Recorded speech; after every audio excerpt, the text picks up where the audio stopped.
அஸ்ஸலாமு அலைக்கும், welcome back to my channel. இன்றைக்கு நம்ம பார்க்க போகிறது நல்ல சாஃப்ட் அண்ட் ஸ்வீட்டான ஒரு கோகோனட் கேக் ரெசிபி. இது வீட்டில் இருக்கிற பொருட்களை வைத்து சிம்பிளாக செய்து எடுத்துடலாம். டேஸ்ட்டுமே ரொம்ப நல்லா இருக்கும். இது பார்க்குறதுக்கு முன்னாடி என்னோடய சேனலை சப்ஸ்கிரைப் பண்ணாட்டி சப்ஸ்கிரைப் பண்ணி வச்சுக்கொள்ளுங்க. இப்போ இது எப்படி செய்யலாம்னு சொல்லி வாங்க பார்க்கலாம். முதல்ல இது பண்ணுறதுக்கு தேவையான இன்க்ரீடியன்ட்ஸை பார்த்துட்டு வந்துடும். 250 கிராம் தேங்காய் பூ எடுத்திருக்கிறேன், 150 கிராம் கோதுமை மா, 250 கிராம் ப்ரௌன் சீனி எடுத்திருக்கிறேன். இது கூடவே 3 முட்டை, 100 கிராம் ரவை எடுத்திருக்கிறேன்.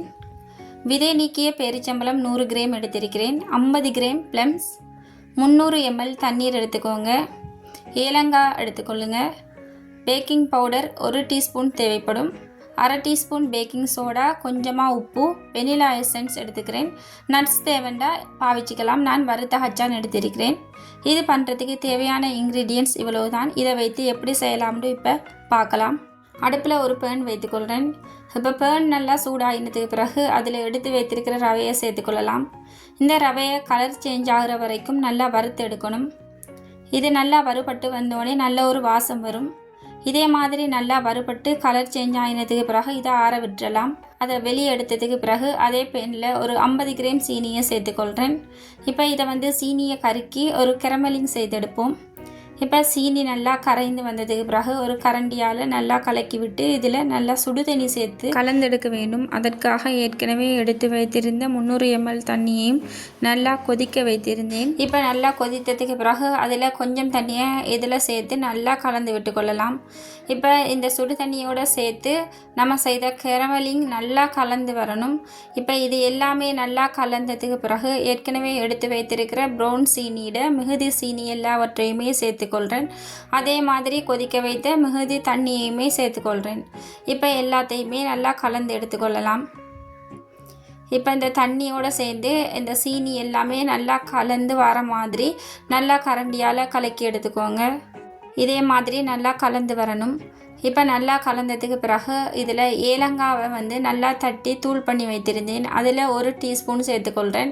கொஞ்சமாக உப்பும் சேர்த்துக்கொள்கிறேன். இப்போ இது கூட விதை நீக்கிய பேரிச்சம்பழத்தையுமே சேர்த்துட்டு நல்லா இந்த சுடு தண்ணியோட நல்லா இந்த பேரிச்சம்பழமும் நல்லா ஊறி வரும்போது இதே மாதிரி கரண்டியால் அமர்த்தி விட்டுக்கொள்ளுங்க. இப்போ பேரிச்சம்பழம் நல்லா இந்த தண்ணியோடு சேர்த்து நல்லா கலந்து வரணும்.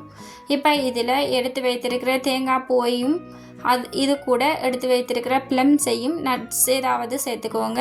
நட்ஸ் ஆப்ஷனல் தான். நான் இன்றைக்கு கச்சானை வறுத்துட்டு சேர்த்துக்கொள்கிறேன். இப்போ சாப்பிடக்கெல்லாம் கடிப்படுறதுக்கு நல்லா இருக்கும். அதால் நான் கச்சானை வறுத்து சேர்த்துக்கொள்கிறேன். இப்போ இதை எல்லாவற்றையுமே இதை கலந்து எடுப்போம். இந்த மாதிரி அமர்த்தி கரண்டியால் கலந்து எடுத்துக்கொள்ளுங்க. இப்போ இது ஆறட்டும். அடுத்தது 3 முட்டையுமே உடைச்சி ஒரு பவுலில் சேர்த்து வைத்திருந்தேன்.